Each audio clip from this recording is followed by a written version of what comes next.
Hello guys, welcome to my channel. तो आज मैं आप लोगों के लिए लेकर आई हूँ क्लास 12th की साइकोलॉजी का chapter 1 variations in psychological attributes, उसके कुछ MCQs. As we all know कि पैटर्न अभी चेंज हुआ है सीबीएसई का, तो इसीलिए जो एमसीक्यूज़ थे उनकी अहमियत काफ़ी ज़्यादा बढ़ गई है। तो इसलिए आज मैं आप लोगों के लिए एमसीक्यूज़ लेकर आई हूँ। तो चलिए स्टार्ट करते हैं। सो are first MCQs is dash refers to the distinctiveness and variations among people's characteristics and behavior patterns। ठीक है, तो इसमें बात की है वेरिएशंस की। जो लोगों के करैक्टरिस्टिक्स होते हैं, ठीक है, जो लोगों के बिहेवियर पैटर्न होता है, हर किसी का अलग अलग होता है, हर किसी में वेरिएशंस होती है। तो हमारे ऑप्शंस क्या हैं? First is situationism, second is assessment, third is individual differences, and the fourth is none of the above. So the answer is individual differences. Second MCQs is behavior influenced by internal and external factor is known as dash।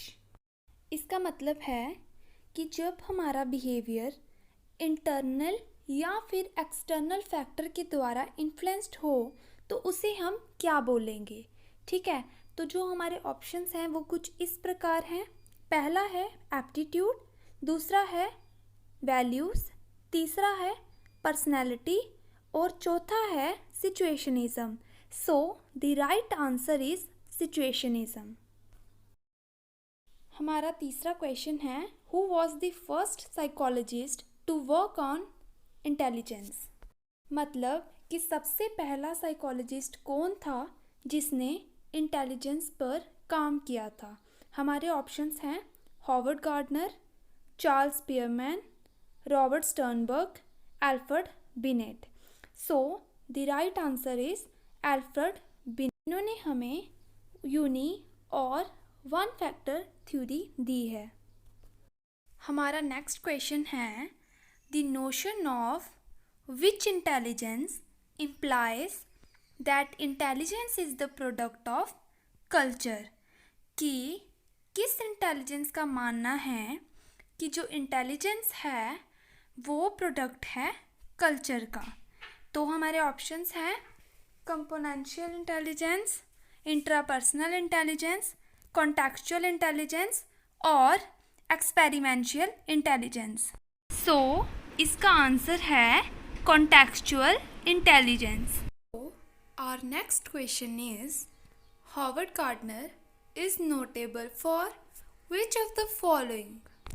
मतलब कि जो Howard gardener हैं वो किस चीज़ के लिए जाने जाते हैं।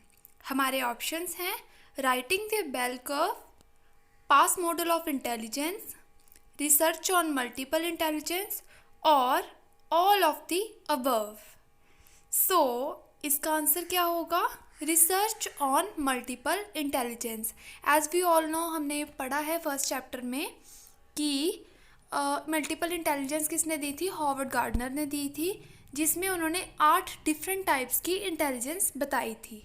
हमारा नेक्स्ट क्वेश्चन है, who devised the concept of IQ। IQ का कॉन्सेप्ट किसने दिया था? First option is Alfred Binet, second is Theodore Simon, third is William Stern and the fourth is Howard Gardner. So the right answer is William Stern। हमारा जो next question है वो थोड़ा सा ट्रिकी है। क्वेश्चन क्या है कि एक लड़की है रितिका, जिसे अपनी स्ट्रेंथ्स के बारे में भी पता है, अपनी लिमिटेशंस के बारे में भी पता है और वो उस नॉलेज को अच्छे से यूज़ भी करती है दूसरों के साथ रिलेट करने के लिए। अब इन्होंने आगे क्या पूछा है कि जो गार्डनर हैं जिन्होंने हमें 8 इंटेलिजेंस दिए हैं, उनमें से कौन सी ऐसी इंटेलिजेंस है जो इस सिचुएशन के साथ रिलेट कर सकती है। First option is interpersonal, second is intrapersonal, third is linguistic, fourth is naturalistic. So the answer is intrapersonal intelligence. हमारा नेक्स्ट क्वेश्चन है कि according to psychologist Giftedness from the teacher point of view depends on a combination of high ability, high creativity and dash। कि मतलब जो psychologist के according जो giftedness है teachers के लिए वो 3 फैक्टर्स पे डिपेंड करती है।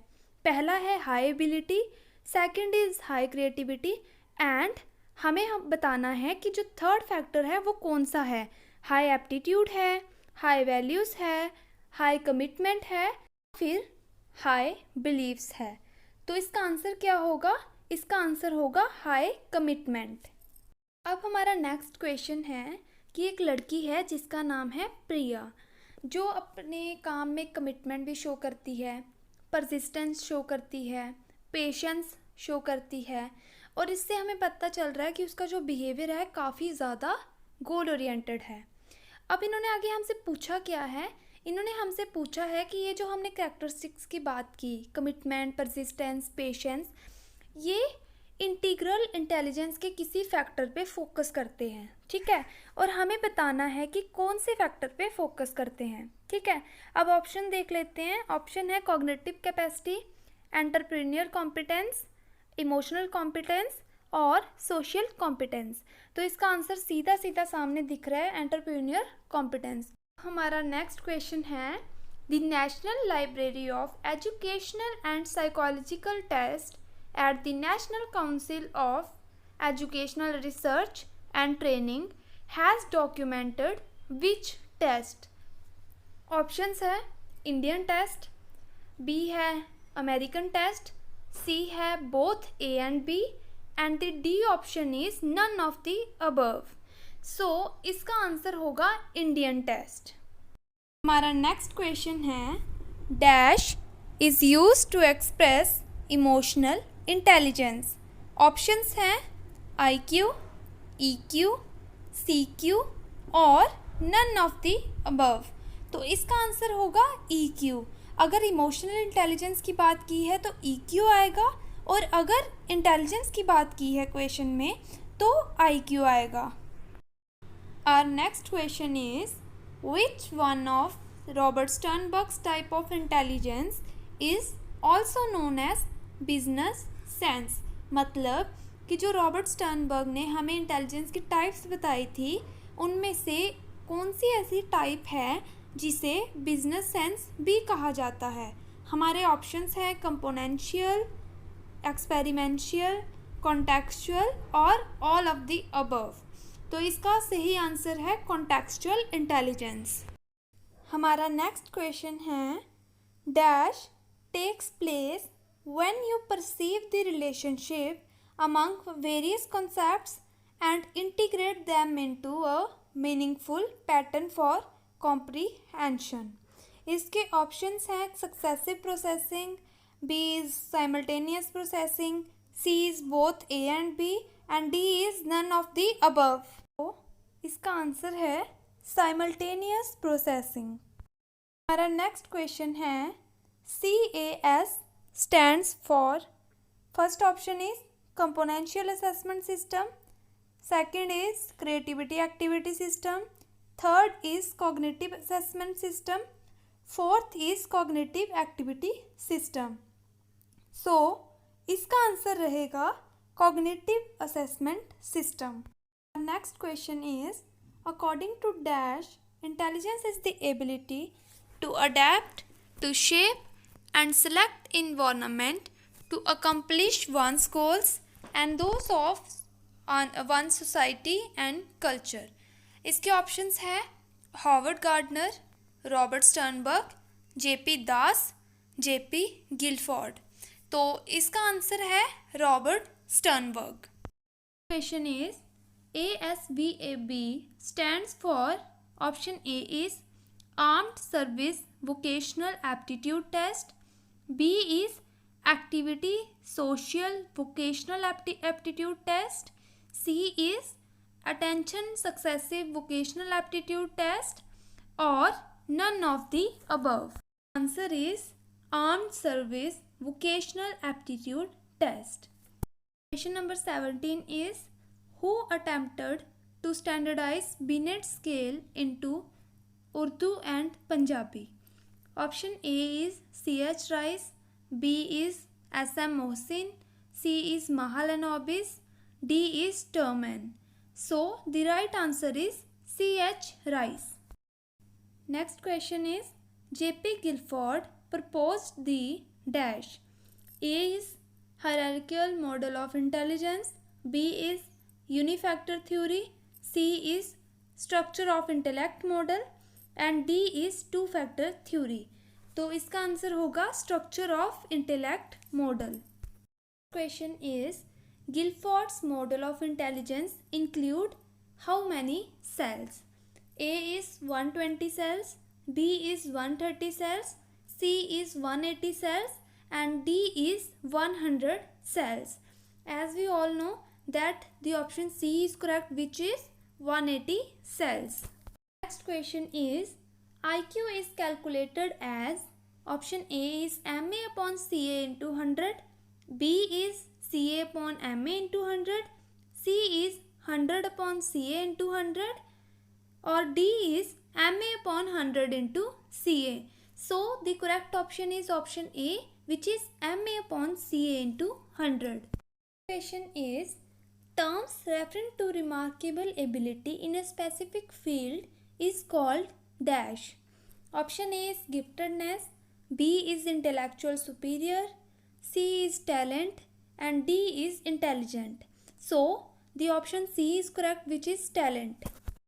हमारा नेक्स्ट क्वेश्चन है societies that foster skill of speed, minimal moves and mental manipulation promote a type of behavior called dash.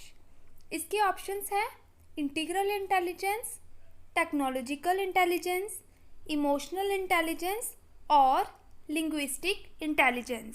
तो the right answer is technological intelligence.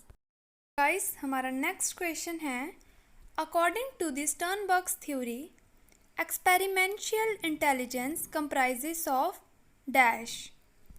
Options are basic academic skills, creative problem solving, learning and acquisition of the ways of doing things, or ability to learn from the past experience creatively.